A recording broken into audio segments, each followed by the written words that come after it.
और बात खुलिए चले, पलवशा खान इस वक्त गुफ्तगू कर रही हैं। एक इजहार है और वो अगर एब्सटेन करना चाहता है वोट डालकर, तो कोई कानून पाकिस्तान का उसको ज़ोर ज़बरदस्ती से पोलिंग स्टेशन तक लाकर वोट नहीं डलवा सकता।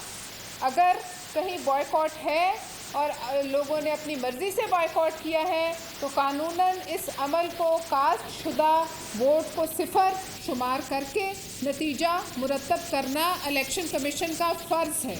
इलेक्शन वहाँ मनसूख नहीं किया जा सकता। पोलिंग एजेंट्स ने मौके पर ही फॉर्म 47 पर यह बात रिकॉर्ड का हिस्सा बना दी है कि अमला मौजूद था, लेकिन लोगों ने वोट नहीं किया। और जब ये बात ऑफिशियली कानूनी तौर पर जो है ये फॉर्म पर दर्ज हो चुकी है, तो कानून की नज़र में ये प्रोसेस मुकम्मल हो चुका है। इस प्रोसेस को अब दोबारा अनडू नहीं किया जा सकता। रीपोलिंग सिर्फ इस सूरत में मुमकिन होती है जब ठप्पा माफिया हो, जब सामान की जो है छीना झपटी हुई हो, या कहीं तशद्दुद हुआ हो, या ऐसी सूरत हाल बन गई हो लॉ एंड ऑर्डर की कि वहाँ पोलिंग में रुकावट आई हो, या तो वहाँ दोबारा इलेक्शन कराना जो है वो एक अलग बात है। लेकिन इन हालात में जब वोटर ने अपना फ़ैसला सुना दिया कि हमने वोट नहीं देना, तो वहाँ दोबारा जो है इलेक्शन करवाना ये आइन और कानून की खिलाफ वर्जी होगी और वोटर की जो मर्ज़ी है उसकी भी तौहीन होगी। लिहाजा हम ये कहते हैं कि मुस्लिम लीग नून और वहाँ के जो मुखालिफ कैंडिडेट हैं वो उनको जब अपनी शिकस्त नज़र आई और पाकिस्तान पीपल्स पार्टी के कैंडिडेट ने वाज़े बरतरी हासिल कर ली, तो उनको ये बात हज़म नहीं हुई कि उनकी जो इस वक्त तक वो एक क्लेम कर रहे हैं और वफाक में भी उनकी हुकूमत है और बुलंदोबांग दावे हैं कि हम हुकूमत बनाने जा रहे हैं, इसके होते हुए अवाम की कैसे जुर्रत हुई कि वो 9 पोलिंग स्टेशन पर वोट ना करें। तो उनके लिए हम ये कहना चाहते हैं कि आवाम की राय को कभी कभी हज़म करना पड़ता है।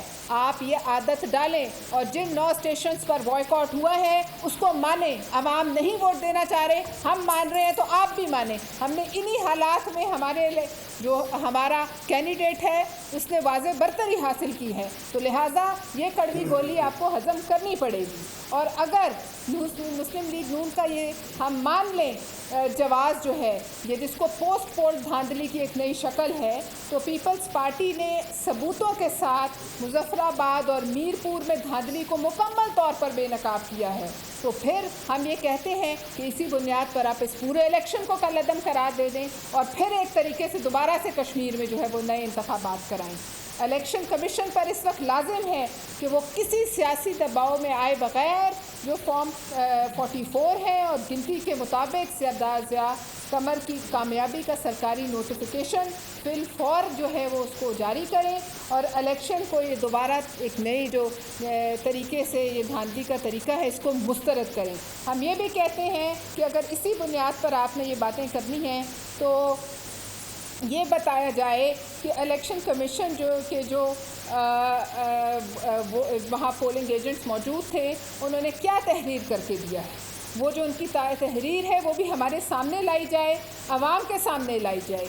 ये भी बताया जाए कि अगर दोबारा इलेक्शन के दिन आवाम फिर बायकॉट करते हैं तो आपके पास क्या ऐसा तरीका है कि आवाम को आप ज़बरदस्ती पोलिंग स्टेशन तक लाएंगे? क्या कोई कानून इसकी इजाज़त देता है कि आवाम को धोस धांधली गुल्लू बटों ताकत के इस्तेमाल के ज़रिए आप मजबूर करें कि वो पोलिंग स्टेशन पर आएँ और आकर अपने वोट डालें, और ज़रूर डालें और डालें भी उसी सिमत जिस सिमत आप चाह रहे हैं?